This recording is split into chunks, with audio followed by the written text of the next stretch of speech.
Brewers and everything like that. And of course, you've got some interesting stories on the way over, maybe involving the Brewers or just having association with any of the players, and just love hearing what you got to say as well too. So just some of the great stories out there as well. Just amazement. Well, I've had the opportunities I got by moving out here. I got to thank Mark Cressy, who was the bullpen coach and for the Dodgers 22 years. I came out to work his baseball camp, Mark Cressy School of Baseball, and developed a relationship with him. And through that start, I was able to meet a lot of players and get into opportunities to teach and coach. And if it wasn't for Mark, I wouldn't have had that opportunity. So I appreciate everything he did and has done for me. Mm-hmm. He's got the stories. I don't know how many of these of his that I could put on the air. It's okay. We got some time. Well, I think some of the biggest ones that he has the stories on Lasorda about the fact that Tommy doesn't like spend money. And Tommy finds a way, most places he goes and what he does to find somebody else to take care of the bill. If he ain't copped, he'll find some way for somebody else to pay it. So it's quite interesting when I see him on TV and know some of the stories that Mark's told me about Tommy. But yeah, he bleeds Dodger blue, but he doesn't like to pay any Dodger green out. and I'm sure he's still eating pasta somewhere. I'll tell you that. Oh yeah. Well, yeah. Another thing that's interesting, Mike, is getting to have met Darrell Evans and do some coaching with him. I put a question out there the other day on Facebook that nobody seemed to be able to answer. Of all the photos I put out there, guys I'd worked with, about who was the guy that was on base when Aaron hit 755. Well, it was Darrell that was on base when Aaron hit 755. And he has something on. He always puts on his own personal website when he had it about Aaron telling him best way to hit. And Aaron told him, here's the way to be successful. And I asked him, and he, come on, you got to tell me what it was. And finally one day he said, Mike, it's not that complicated. All Aaron told me was get a good pitch to hit. Well, with everything Hank Aaron knew and did, all he told Darrell, just get a good pitch to hit. So that's quite interesting.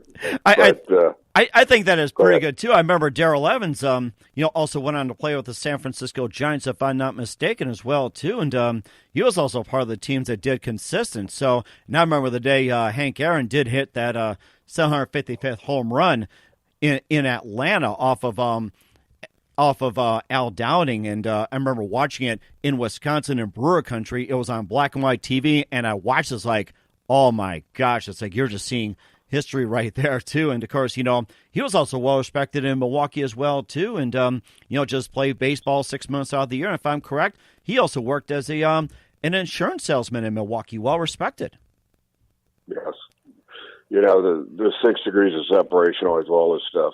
Is the guy who warmed up Al Downing to gave up 755 was my buddy Mark Cressy, who was the bullpen catcher at that time.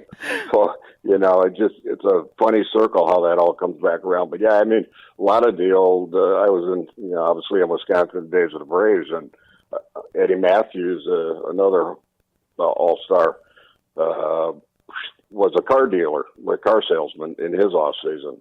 And that's a guy that Darrell really respects as far as a guy, somebody he played for. He said Eddie Matthews was the greatest manager ever played for, and he played for a few good ones and got his World Series ring when he was with the Tigers in '84. Nice. But, it's always interesting hearing these guys. You would think it's Sparky or it's this guy or that guy, and it turns out to be one of the guys least known for being a manager and more being one of the better third basemen in the major leagues in his day. Mm-hmm. And it's also amazing, too, that you hear of these guys that play very little Major League ball and becoming one of the, the greatest minds in baseball today. And it's just amazing on how they pick it all up. And I'm sure you've got a lot of them as well, too. So, talk about another time. But yeah, go ahead. You were saying. Well, one of the things I've noticed, like working with kids and doing pitcher training and helping them, is they go, "Well, Mike, what do you know about pitching? You were a catcher." I said, "Well, let's start with Sosa, Matheny, and we can go on down the list of all the managers that became that were catchers who became good managers." And what I say is, I caught so many bullpens, I had to learn about pitching because I sat there and caught 7 bullpens while the guy threw one bullpen, went out and ran a little bit, and I'm still there catching, and he's going to shower. So you with the pitching coach, the pitchers you're working with, they give you the opportunity, if you want, to listen, learn, and become a better catcher, as you understand them, and a better coach in the long run because of having to know the whole ins and outs of the game, because you're the only one that's not in fair territory that's got to kind of run the game from there. Mm-hmm. And just reading an article the other day about how they said catching probably is the most difficult position when it comes not just to receiving and the blocking and all the physical things. It's the mental aspect of running the game. The guys get more tired mentally at the end of the game than they do physically sometimes because of remembering scouting reports and hitters and last pitch and all those things that are important at that particular time. It sounds something too. They're almost like the quarterback of the team as well too. But it's like they're just a plain old catcher, just like everything else. And what percentage would you say that the catchers have went on to become major league managers? Well, it's pretty significant when you look at even guys that were either starting catchers, reserve catchers. I would venture to say it's at one point maybe 50%. Just because of the knowledge of the game and what it takes to run the game and be able to associate with the pitchers getting into games. So I think that's why, there's all kinds of names. I can't think of them all right now, but I can just remember a lot of guys that were catchers that went on because that was their opportunity. The other thing that happens with, not as much anymore, but still to some degree, you've got guys that really weren't superstars and maybe were the 24th man on a roster becoming managers because they spent all their time listening, learning, and trying to see what their next opportunity would be and moved on to becoming good managers and coaches in the major leagues. Mm-hmm. I think the one thing, one of the backup catchers that comes to mind is Tim McCarver, and he would only catch for Steve Carlton, and yet he went on to become a manager himself and up in the broadcasting booth. And I have to say, he's just one outstanding individual who I've respected a lot. Although I'm a Cub fan, it's like, he's just one of the most respected catchers, and it's just amazing how he went up. He was always a great catcher. Well, he was Gibson's personal catcher too. Mm-hmm. But he caught almost everybody with the Cardinals when he was with them. But yeah, when he went to the Phillies, he had one guy he would catch, and he caught him every game. And that's it. Just it made the pitcher comfortable, and that's the thing. If the pitcher's comfortable, everybody's happy, and he's performing. Maddox had a catcher that he preferred using, and it happens, and they're trying to get away from that, and they find when they try to get away from it, it doesn't always work. It's better sometimes if he's a good pitcher to let him just have his guy, and they communicate well together and work well together and get the W. Mm-hmm.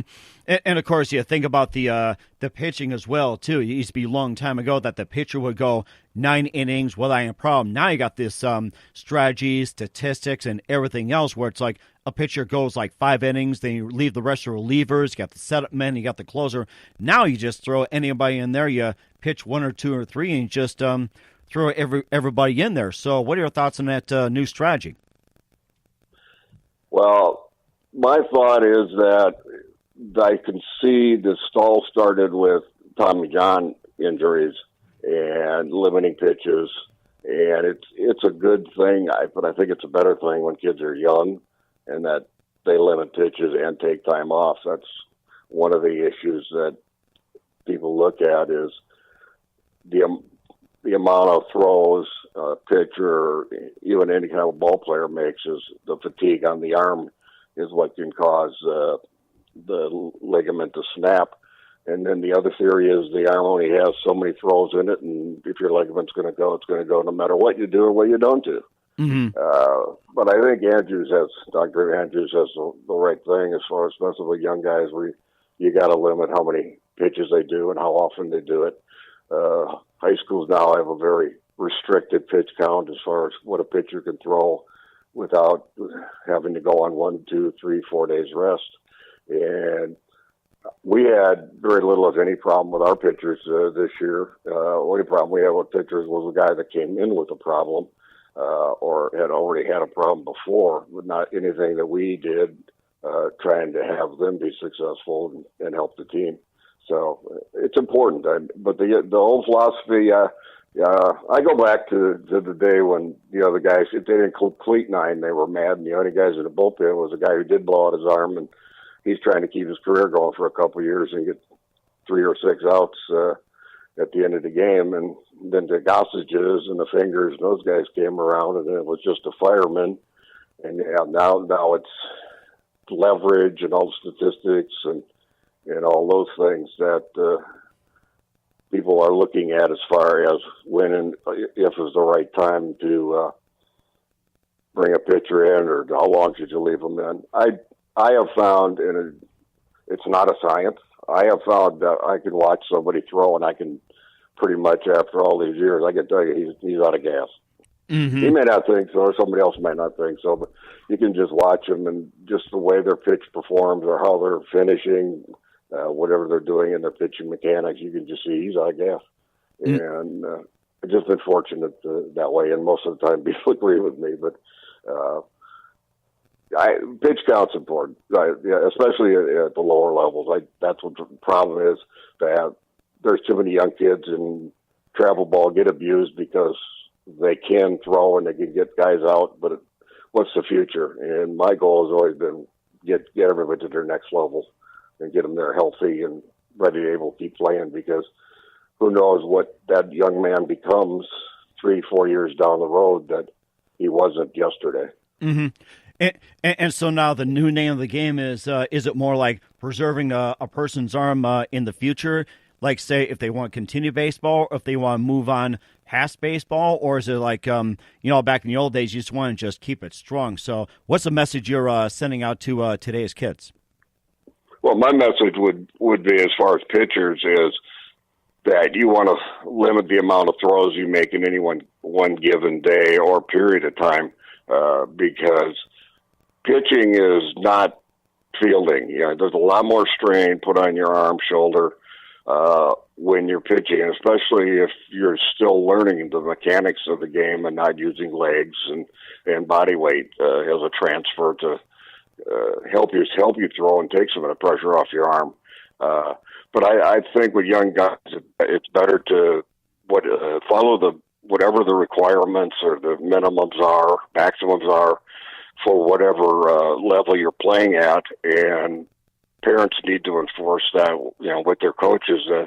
I go through the era where I've seen a lot of guys, when there was no pitch count situation, throw many, many more pitches than they should have thrown it at that time, and somewhere along the line it comes back and hurts them, and any chance they had to move on to the next level, it's pretty much gone, because they just never recover from what they were or could have been. Now, were they going to be a major league pitcher? I don't know that, but I don't know that they wouldn't have been either. But I think it's important, and I think the other thing that's important is that you have 3 months rest every year at the age level you're playing at, high school, college, whatever it is. You want to limit how often you throw. You can throw every day, just you don't want to be pitching 12 months of the year. Right, yeah, and you don't want to blow out your arm as well, too. And, of course, just another question I'm going to throw out there as well, too. If you were the commissioner of baseball right now, what changes would you make, and what would you keep? Well, I'm pretty old school here. I don't really like too many of the changes that they've talked about. I think the pitch clock will cause issues in many ways, both with runners on base, guys not being ready to pitch, and just take away from the game. I know that the game to a lot of people is slow, but you don't. it's the game that you have to understand and what the strategy is of the game and not just what's happening. I would like to